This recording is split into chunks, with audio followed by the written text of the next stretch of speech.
welcome back, everyone. This week we're actually traveling back in time again. Yes, we are. Yeah, this is the second episode, and the last episode of this season we will be doing English version. We will come back in the autumn as well with a couple of more episodes, obviously, for our English listeners.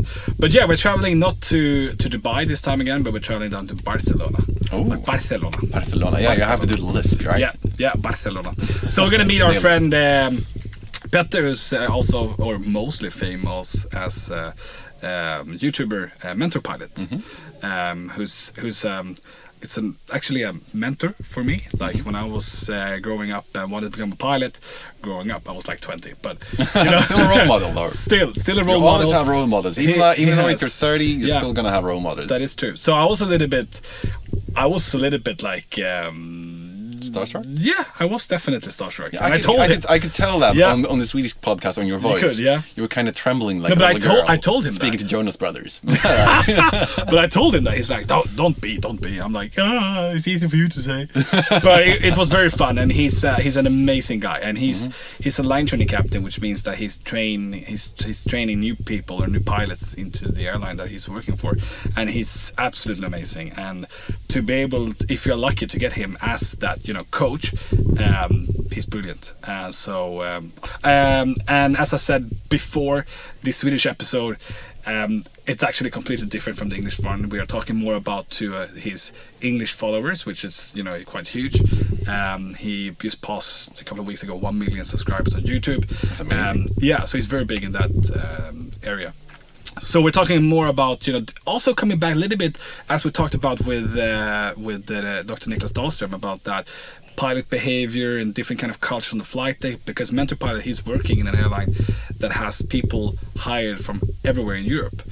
So you can basically see the cultural differences between people and basically what trades are for a good pilot and maybe not so great trades as well, I guess. Exactly. And we're talking a little bit about that Swedish, afraid of conflict, those kind of typical thing. And also I had to ask him, if he's flying with a Swedish, first officer, a new one, what can he expect? Like, what is the good things and what is the down things, basically, ups and down in that perspective. So it's very fun. So lots of stereotypes, right? It is. I mean, you and I were a typical stereotype as well. Yeah, for sure. Yeah. No doubt. So let's travel down there and listen to the episode. Take it away, Alex. So right now I'm here at Barcelona Flight School in Sabadell Airport with Petter, Mentor Pilot. Welcome. Thank you very much. I'm very happy to be here. How are you? You good? I am great, actually. Yeah? I'm absolutely fantastic, as I always say. Yeah? That's nice. And this is a familiar cockpit, isn't it? Yeah, this looks like home to me. Good 737 next generation. Yeah. No Max here, though, but... No Max. Oh. No. The screens are a bit small, but otherwise it looks very, very similar to what I normally see. Perfect, because we want you to be in a good condition, feel at home, familiarize with everything. So we're not going to test you or anything right now. It's just... That's fine. Thank you. So for those who doesn't know who you are, just briefly, Mentor Pilot, Petter, the guy from Sweden. Yeah. Who are you?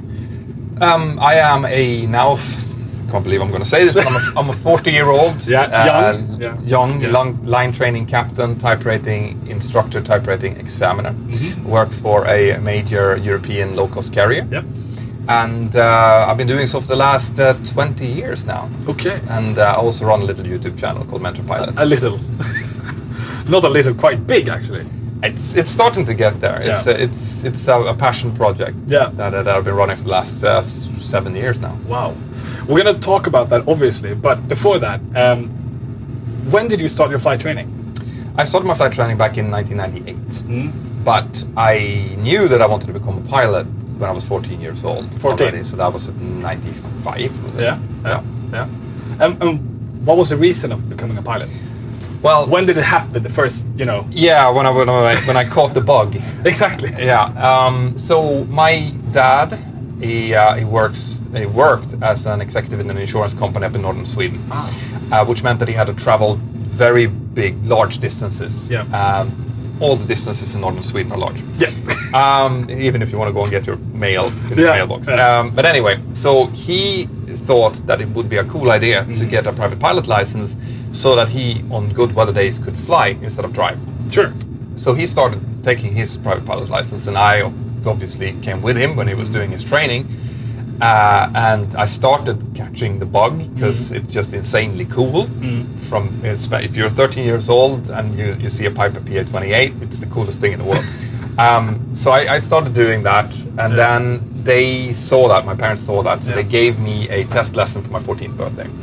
So I got that, and the following weekend we went up together with Mats Hagenwald, which was the flight instructor my dad had, and it was one of these crisp autumn days where there's not movement in the air. We took off. I took off in the Cessna 172 that he had. India Foxtrot Bravo or India Foxtrot Lima, I think. Anyway, that's the anyway. We flew out over Örnsköldsvik, which is my hometown, then up to Bilsjö, which is where I'm from, a little tiny village, and did the standard stuff, a little bit of turning, a little bit of descending, climbing, and so on. And then we started going towards the end of the flight lesson. So I thought now it's going to take over. But instead, he patted me through the entire approach down to landing. So I landed the aircraft myself. Wow.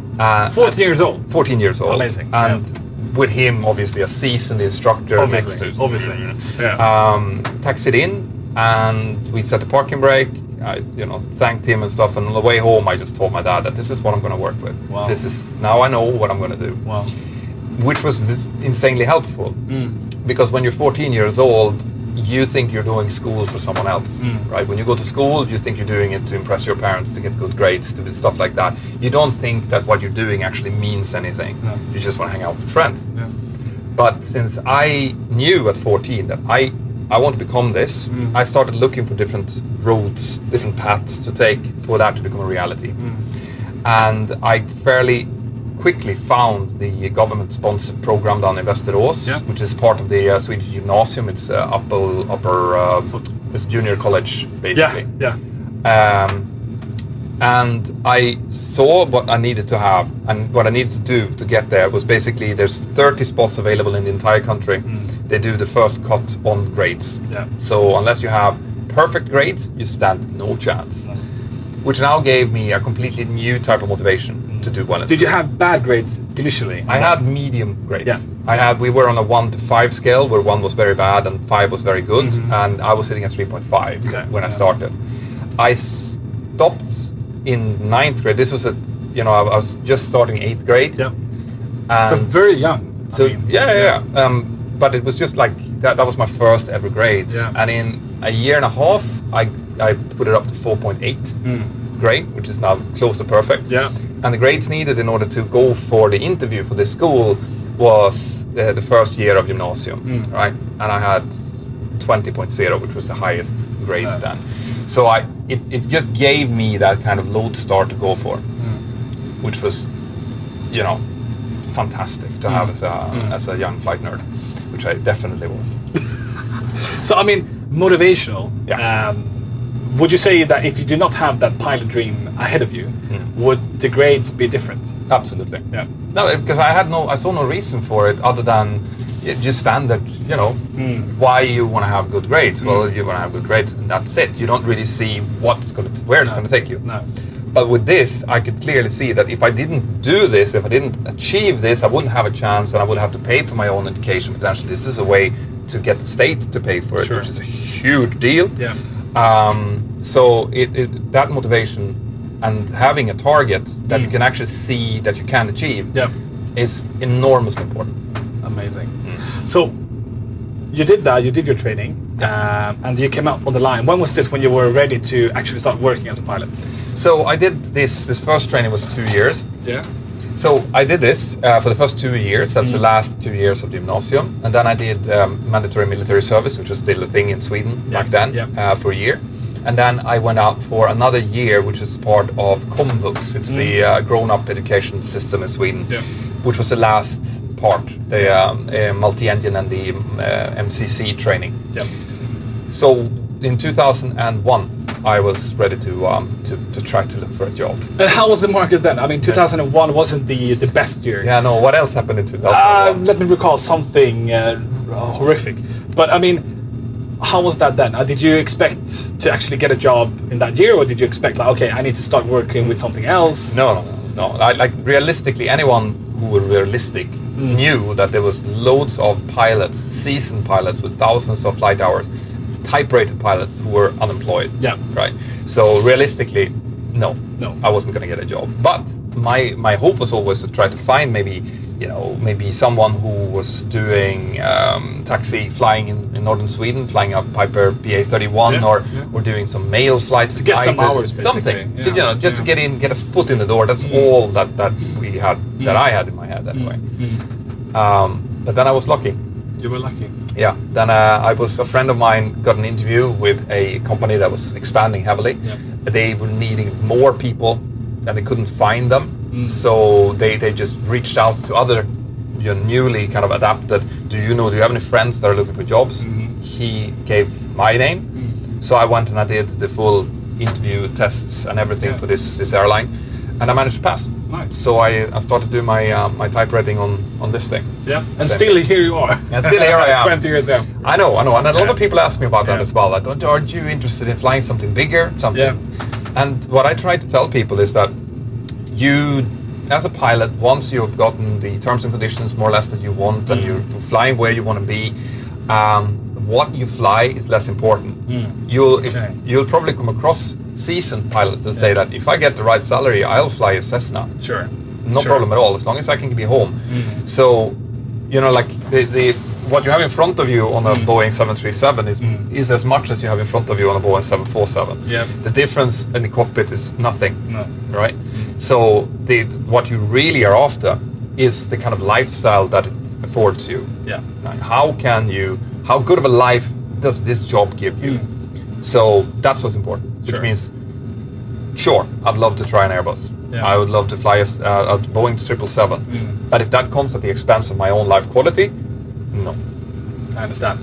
But talking about the 737, it's been out there for a very long time. Would you say that I love this aircraft? Yes. No, I mean, the thing is, once you've flown it as long as I have, there are pros and cons. For example, one of the cons which you just noticed is to get into the chair. Sure. Like it is not ergonomically as good as it could be. No. Right? Definitely newer aircraft are better than that. Yeah. So you have to kind of climb in and climb out. Yeah. These systems are old, but it also means that they have a kind of beautiful logic to them, which once you've understood it, it's fairly straightforward, and it is still a pilot's aircraft. Yeah. Like these things are connected via wires directly towards your control surfaces. So even if you lose all electrics on this aircraft, you can still fly it. But compared to Airbus, we have one thing that many Airbus pilots says is that once they change from the 737 to the Airbus fleet, they have that table out that they had dinner instead of having it in their knee. Yes, they can have it. Wouldn't that be very comfortable? Very civilized. This is what my friends say who've switched over from Airbus to Boeing. Yeah. They say that the Airbus is 100% better when everything goes right. Okay. But when things go wrong, it's the other way around.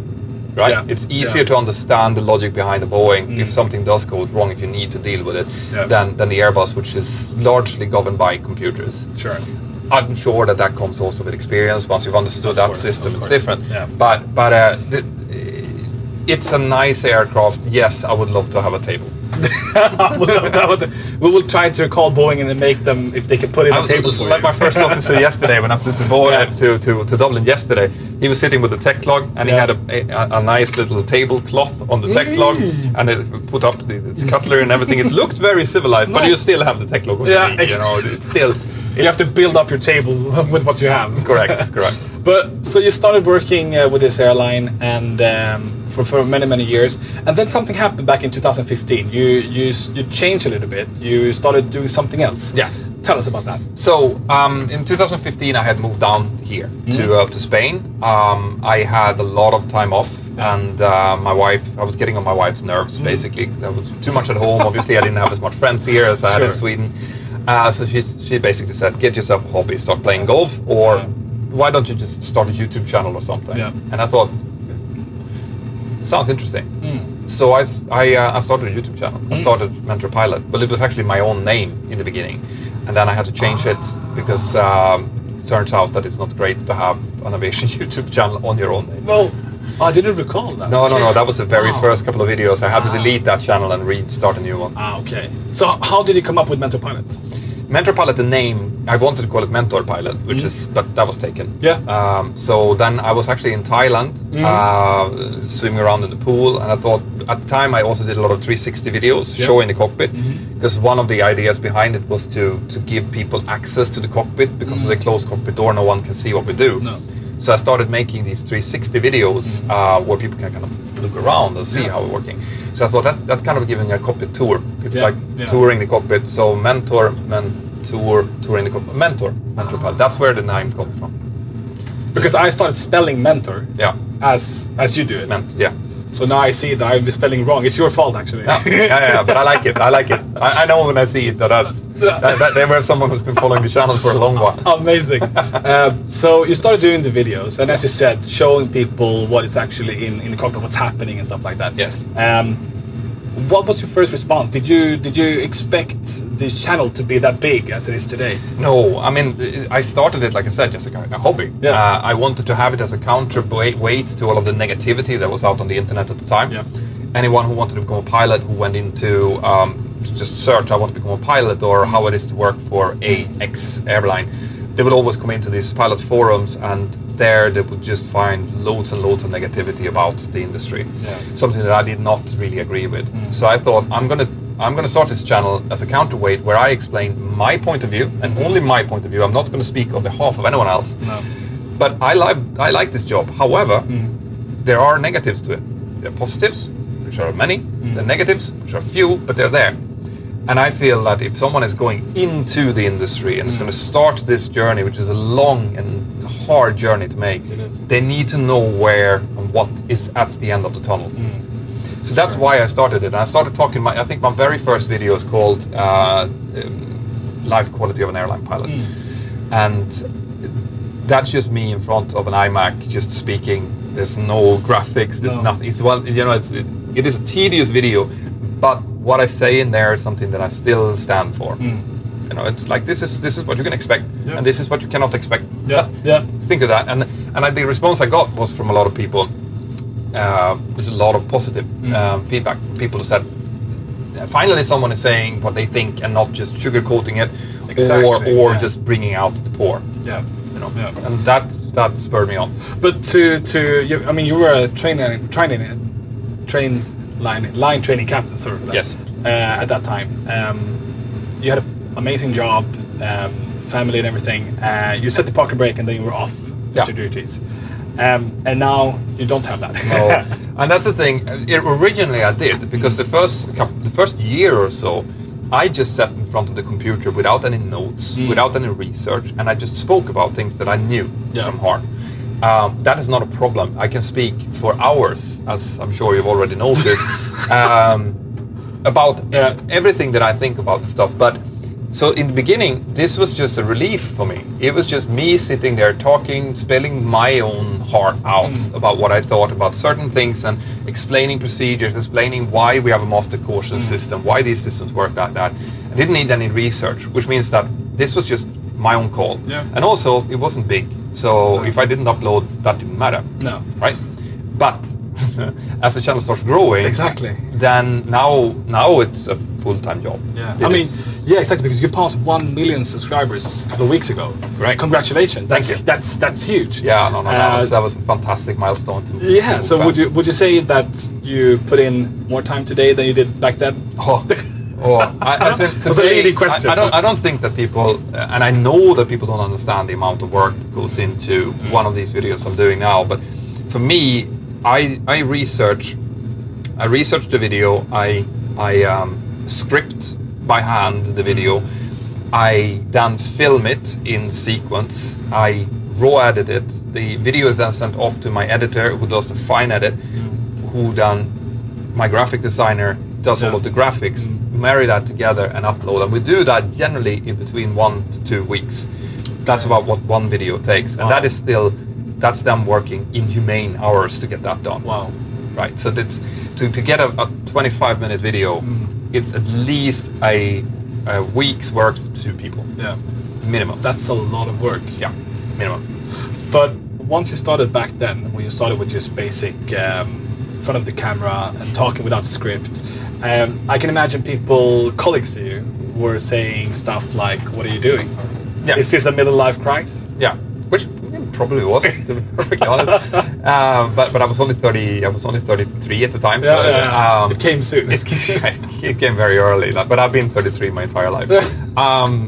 Yeah, obviously they would question it because A, there weren't many aviation YouTubers out there at the time, and B, they would ask exactly that. Like, why would you potentially jeopardize your professional reputation by going out and saying stuff to a mass medium like this? Yeah. And so they question it. Not a lot, but a few of my friends and colleagues did question it. Yeah. Now, I have always, as a foundation of the YouTube channel, has been that this channel has to be positive and constructive. This is where it's me explaining things, but in a positive way. I want to tell you what my thought is about this. It's never going to be ripping down on something. It's never going to be talking about politics or slashing on terms and conditions, things like that. This is going to be for people to learn. And people can get what they want out of it. You know, you can watch it and you can say, I already knew that. Or actually I learned something from it. But you're never going to get me trying to arouse some kind of anger towards anyone in it. And with that comes very little hate. So if I would have gone out and been one of those like, this is the, then I could draw the ire of different people. But it's very hard to be angry at someone who tries to help you. Yeah. So that's why this is why I always when I do a video I try to see someone in front of me like you right now, and I try to explain it in a way that you're supposed to get something out of this. Yeah. And with that comes there's always going to be people who might disagree with one of my conclusions. Sure. Or I might say something that is not 100% right. Or lately I might pronounce something in English that should be pronounced differently. That's the single biggest negative feedback I have. Wow. But they're not going to hate on it. No.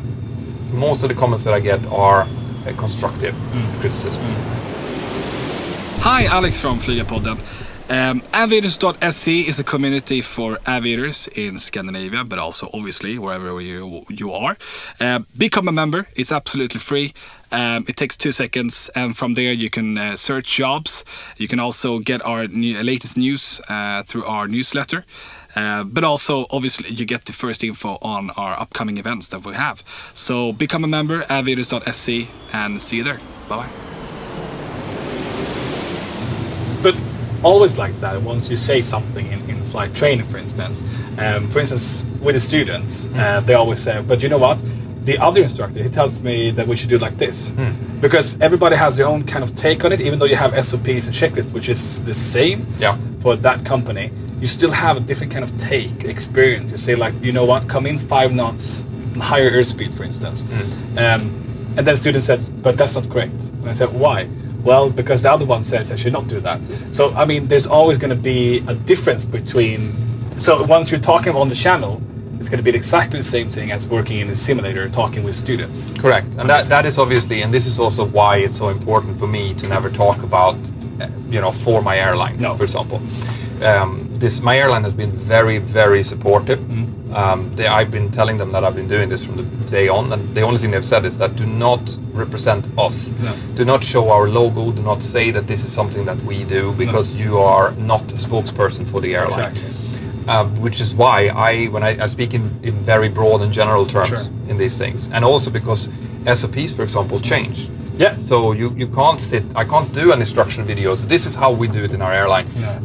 Because next month that might not be true, but the video is still going to be there. Sure, that's true. So it has to be very general, and it has to be as accurate as you possibly can. Yeah. I think that's all that people ask for as well.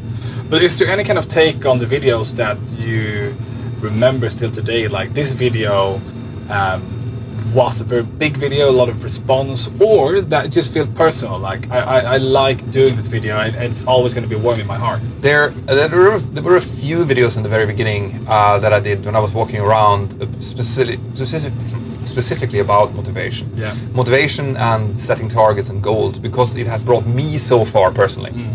And I know it sounds a little bit corny when you watch the videos. It does sound corny, but it is what I actually what I have lived myself and what I've experienced myself. So it is not a pitch for something. It's just like, this worked for me.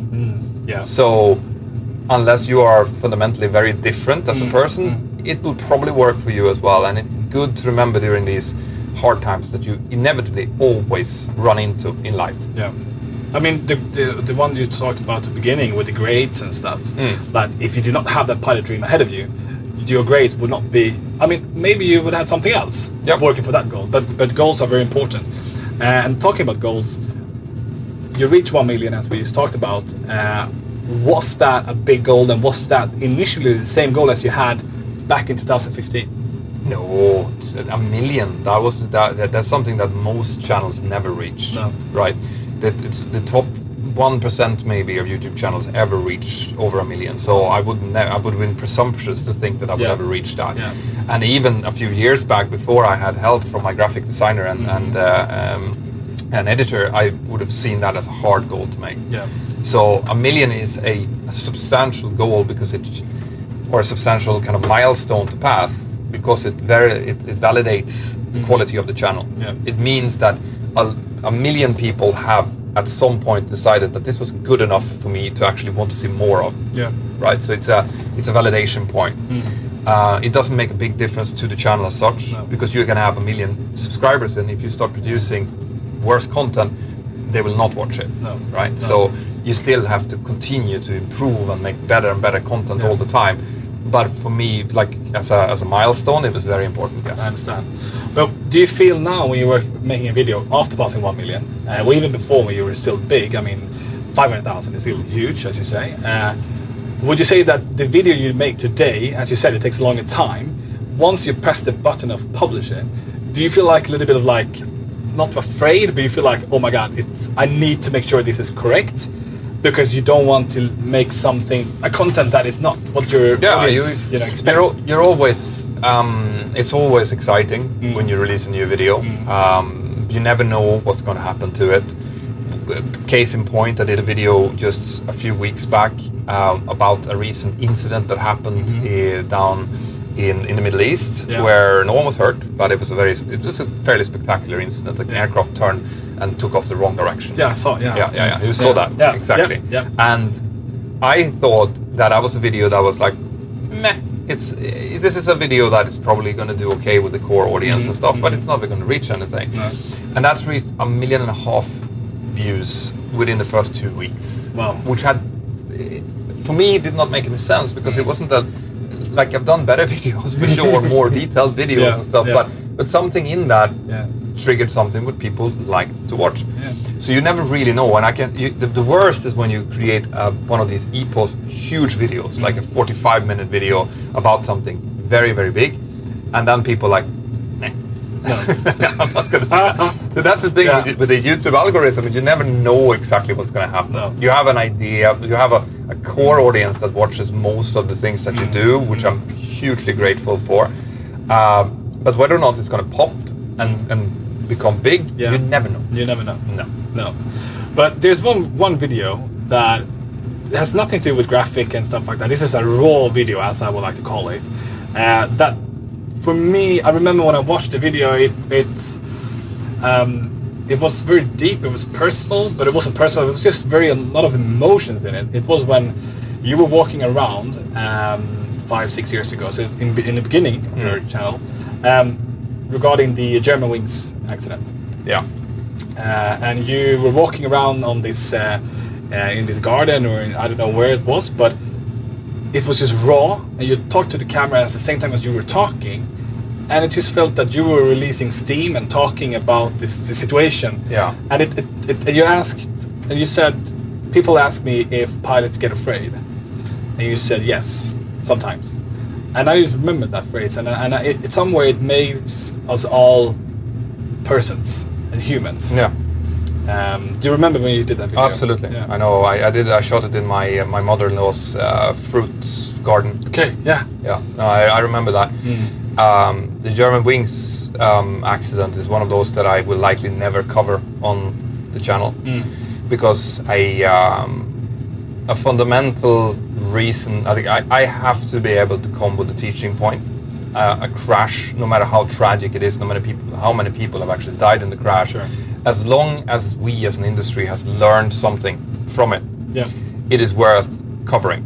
It is because it's worth for other people to see how the industry has gotten better, but also how they themselves can apply that knowledge to make sure that not something like that can happen to them. The German Wings accident is one of those that has nothing positive with it. There's not a single point where we can learn something from that. It has only brought devastation, and it has brought heartache, obviously, for everyone involved, but it also made the industry less safe because it drove the issue of mental illness on the ground. Right? As soon as the general public started asking for, what? I don't want to be flown by a pilot who've had a depression episode in their life. As soon as that happens, then the pilots, who are humans, will never admit to a problem like that out of fear of losing the job, which means that they will not get help for it, which means that now you have someone who is depressed who might be potentially flying because of this. Right? So it is one of those accidents that I've been trying to look at it from is there anything we will, the cockpit door, the lock cockpit door? No, there's nothing in that accident that has made the industry safer. It has only been negative. Wow. Yeah, it's. So I do remember that one. Yeah. Talking about the onwards, what's going to happen next? I mean, you passed 1 million. You're flying. Pandemic has been a huge impact on aviation. Obviously, has it impacted you? And of course, the thing is, this pandemic is going to be forever viewed as a watershed moment in the industry, and not because it is a bigger crisis than any of the other crises. The crisis in the aviation industry happens on average about every 8 to 9 years, right? You had 2001, you had 2008, you have 2020 now. So it's gotten a little bit further because of the we were living on excess time. Exactly. But it happens. There's a reset in the industry. Generally speaking, those resets have to do with economical underlying reasons. As in, there's a general downturn, and the aviation industry is always hit first when there's a general economic downturn because people travel less. That's the first thing they cut. This pandemic had nothing to do with that. At 2019. We were at the top. The industry had never done better. It was really doing well, shooting on all cylinders, basically. And then this virus hit, and it just shuts down the entire world in all industries. But the travel industry and the hospitality industry was severely hit, and everyone who worked in it was, in one way or another, affected. If you flew to cargo, you worked more. If you did anything else, you worked less. And we were here in Catalonia. We were confined to our houses for 2.5 months. I didn't go out. I was out walking around in my garden, and I was lucky to have a garden that I could walk around in. Because we had people sitting inside of their apartments who didn't see the sky for 2.5 months. Anyway, so we weren't flying for 1.5 years, almost 2 years. I've been flying very, very little. In my case, I've had the incredible fortune of being able to work more on this YouTube. So I could feed my family through the channel. Right, that was what put food on the table. My patrons and people who are watching the channel. But not everybody had that opportunity. Well, not everyone. No, very few people. So anyway, but what I wanted to say is that what we have now is a crisis that has been created from an external factor, not anything to do with economics, nothing to do with the industry in itself. It was something outside that came in and crashed the industry for 2 full years. And of course, that brought about, as it always does, the question about doom, right? Whenever there is a downturn like this, in 2008 as well, there's always a talk about this is now the end of the industry, one way or another. And it never is. No. Never, ever. No. It always bounces back, but it's going to bounce back differently. What this did do was it highlighted to a lot of people the incredible fragileness of the job as a cabin crew, as a pilot, as a ramp worker, someone who was dependent on one industry to work. That had never really been shown in that way. So a lot of pilots were now being furloughed, fired from their jobs, sent out. There you go, make it on your own.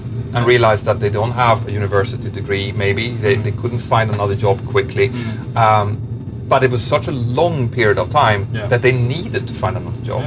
So a lot of pilots started working in banking, started working in other sectors that had nothing to do with aviation.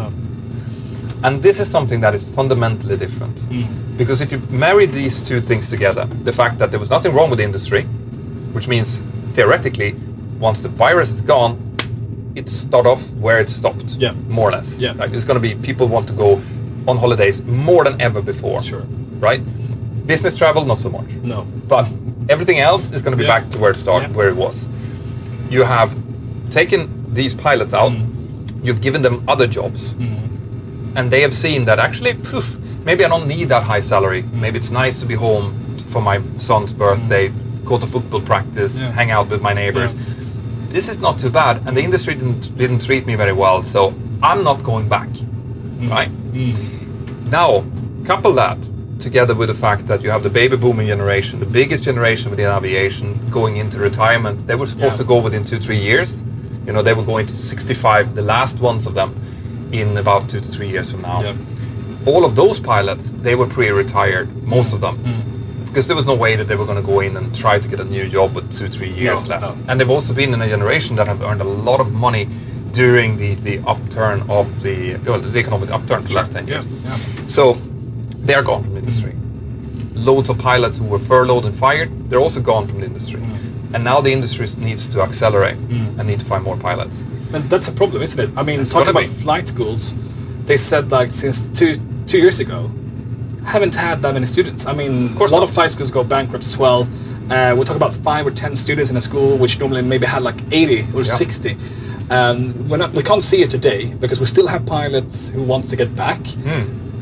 But what do you think is going to happen in 1 or 2 years from now? That's exactly the point I want to make. That without the growth coming, without the roots being fed, with loss of pilots at the top, the older pilots going out, and also maybe a 10 to 15% drop of the people who were fired but it's not coming back again. I'd say 85%, 90% are probably coming back if they're offered their job, but 10% are gone. If you then have a situation where the industry needs to accelerate from the 2019 levels, loads, so there's thousands of jets that's on the order books of both Boeing and Airbus that needs to come out, you have a problem because there's not going to be enough trained pilots. For me, that's what I said in the beginning of before the pandemic. I said it. The pandemic has accelerated it. Sure. I thought that it was going to be an issue of maybe that this was going to delay the shortage. But I think it has accelerated it. Wow. That's what I think personally. And I think that we're going to see what I predict we're going to see is more airlines starting up their own flight schools. Which we already see in the United States. Just the last few weeks or so, they've started to build their own flight schools because they see this problem coming. So basically, go back to the 50s and the 60s, where they had the airlines hopefully with salaries and everything. But I mean, at the same time, we're talking about single pilot operation. Exactly. What do you think about that? This is the threat. Right? Because airlines are economic entities, right? They need to earn money. Sure. And if they don't get the pilots, they will have to ground their aircraft. It's a threat against them. It's an existential threat against them. Then they will either sort it out by hiring more pilots, but if they can't do that, they will look for technical solutions that will sort that problem out. And of course, single pilot aircraft is one such solution. So if there's pressure from the industry towards the aircraft manufacturers that we can't find pilots, we are going to ground our flight. Give us a solution that tells that so we need less pilots. Then a single pilot operation is a real possibility over the long term in certain type of operations. Right. I'm not seeing it as something that's happened. The first thing that's probably going to happen is that the relief pilots will go. You'll have a single pilot operation in cruise long haul. And you only need the two guys flying, and one can go and sleep, and the other one can sit up here by themselves. That's the first stage. Second stage, obviously, is potentially going cargo. Where there's no passengers, but there's still legislation that allows it to happen. And then, once that's been proven over several decades, I would say, you might see it in passenger traffic as well. Pilotless I doubt it. Then again, go back to the 20s, people couldn't imagine going in an elevator without an elevator operator. Sure, that is true actually. So, that's funny. you know. But I mean, in our generation, we might not be there flying as a single pilot commercially in Europe with passengers. No. But we're talking, as you said as well, generation after us will probably see some kind of advanced technological solution. I've always said that what you need is you need advanced AI. You need artificial intelligence. For the simple reason that anytime that you are relying on a downlink to someone sitting on the ground, you're also susceptible to hacking and to security threats. Yeah. The last thing you want is for an aircraft to be able to be remote controlled. Sure. Right. So you need it to be in-house, just like we have our. You know, we're not dependent on GPSs to navigate. No. We have our IRS system, which is an in-house system that cannot be, you know, even if there is a war and someone turns off the GPS system, we can still navigate. Yeah. You still have to have that in an aircraft. So you need to have artificial intelligence, which means that something can take decisions which are not just computer-driven. Just that's what we do. That is based on like experience and everything. Yeah, they're based on thousands of hours of AI experience that they can say like, okay, you know, this weather over there that looks bad on my screen, but I know that actually that can be much worse. We're going to take more distance this time. So not only from the textbook, but you know, but wouldn't that be boring? To sit alone with an AI or just with nothing? And here you come to the next problem. And the problem obviously is that, like I said, this pandemic has shown pilots or potential pilots that there is a weakness, right? Maybe I don't want to spend that much money to become a pilot if I'm going to be thrown out of my ass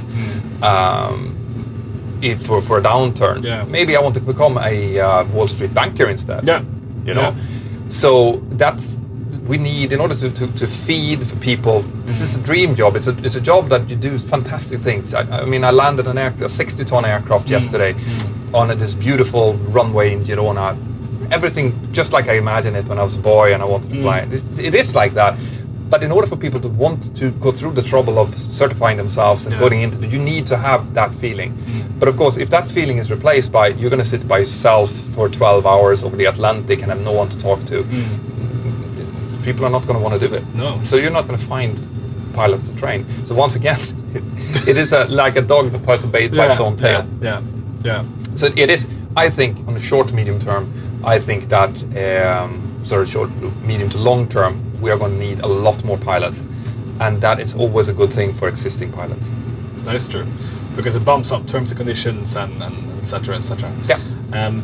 But I mean, for the future, it feels that a lot of things can happen, and what we are right now is we're 2 years after the outbreak, basically. Yeah. And we can already see, you know, people talking about this summer, and we see schedules from airlines is just absolutely amazing, and we see that the booking goes up again. I've tried to book tickets for my family. Yeah. They're crazy. Prices are already crazy for the summer. It is, because the demand is such a high, but it takes a long time to train the pilots again, to make them current, and you can't just take an aircraft from parking, you just overnight put the crew and everything. So it takes a long time.